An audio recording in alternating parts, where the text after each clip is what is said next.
Dvije priče o superjunacima. Moja superjunakinja.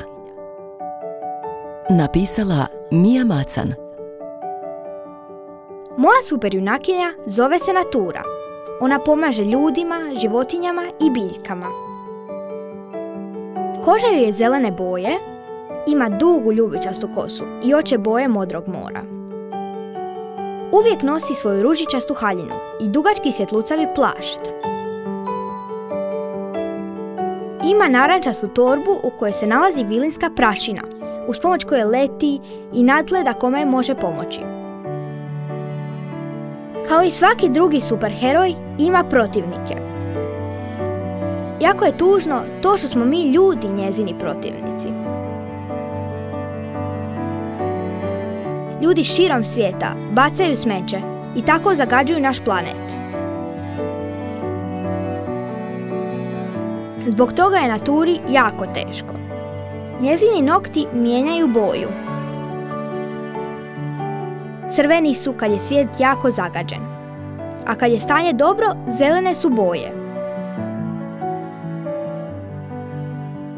Sada su često crvene boje. Svi ljudi trebaju pomoći prirodi i ne zagađivati je. Tako bi Naturin posao bio puno lakši.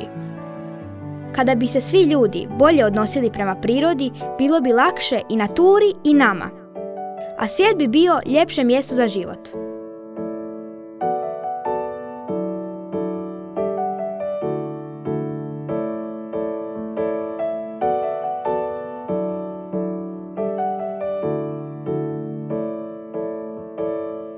Moj superjunak. Napisao Tin Lazar. Moj superjunak nije kao ostali superjunaci. Da biste ga bolje upoznali, upoznat ću vas s njegovim sposobnostima i supermoćima. Njegovo ime je Eco-Man.